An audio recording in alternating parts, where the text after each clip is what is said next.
What is up, gang? Welcome back to the channel. We have a bit of breaking bombshell, big news this morning. Jessica Kraus, otherwise known as Houseinhabit, has published a huge expose on her Substack regarding Rocket Boy, and some very adult-themed parties and things that they were into with a lot of very serious allegations.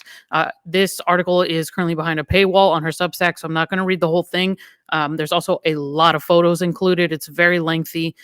Very robust. There's just so much to take in. Honestly, I know people are going to say, oh, we already knew that she was deviant and that we've heard these rumors about these tendencies for a long time, but there are screenshots of text messages, conversations that Jessica had with people. If you don't know who she is a reporter who has covered a lot of high profile cases. She covered the Maxwell case. She's covering Britney. She's got like nearly 1 million followers on Instagram.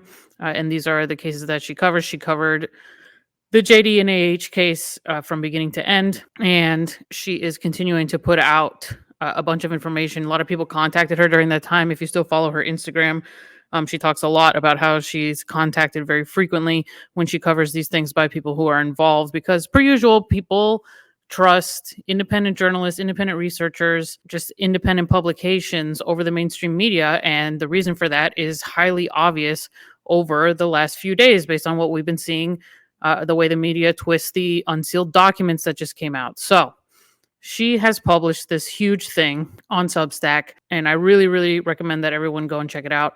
But for now, I'm just going to give some highlights because there are some explosive allegations in here. She starts off talking about how this article came to be, that she's got a bunch of sources, as I mentioned, that they've given her some details around these adult-themed parties and who was involved, which looks like a lot of very high-profile people, which might give you an idea of why we're seeing what we're seeing in the mainstream media.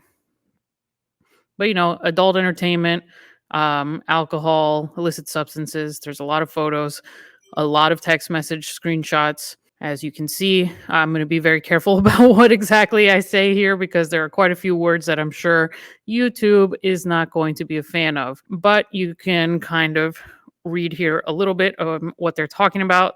I'm talking about people that may or may not be underage, which is a very serious allegation. And there are some blurbs about Amber's former wife, Tassia Van Ree, being involved in this. Lots of photos. There's some stuff in here about her personality that people are willing to overlook. A lot of unpleasant parts of her personality, stay in her good graces. This is something we've heard before, both from Stephen Crowley, I think it is, and a couple other people, that when you are one-on-one with her, she has sort of this allure and this charm. It's like a siren, kind of lures you in to her trap.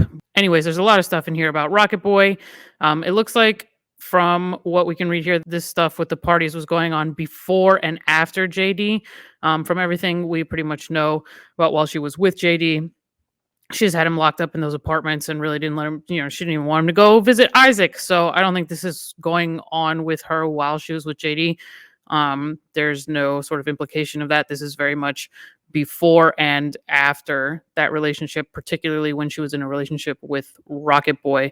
A lot of these texts from this person who's a source talk about it being during the time that she and Rocket Guy were in a relationship. But this person's very interesting. Some of the stuff that she says in the text messages, I really implore everyone to go read the whole article. I know it's paywalled and that's annoying, but Jessica's an independent creator, and so she's doing what she needs to do to keep her business afloat. So what I find very interesting is this note that is allegedly signed by Amber to someone. The handwriting here is very interesting compared to some of the other handwriting we've seen, like in the journal from the trial. It looks like she changes her handwriting in order to match whatever she likes. You can read it between the lines there, which is kind of psycho. So there's this one main source who's this person named Gia, who's really sort of driving the narrative here for the article. And it looks like she was involved with them, with and Elon, for a period of time. What it says here is that she became their third, meaning menage a trois type stuff.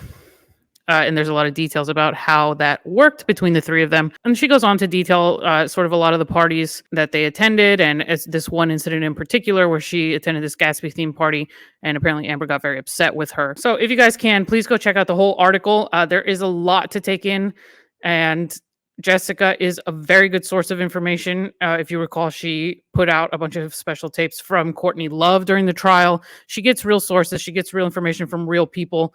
These are, of course, just allegations from someone who claims to have been part of this whole thing. But like I said, there's a lot of photos in here that we've never seen before. I mean, none of them are really surprising as far as their content, but they are new. And they do appear to be someone's personal gallery of things from this time period. So go check it out if you have time. Thanks for tuning in. Thanks for listening. And we will catch you, I think, tomorrow on Brian's channel to do more of the 2016 deposition reveal. All right. So everybody have a great day. Thanks for hanging out, and we will see you next time. Bye.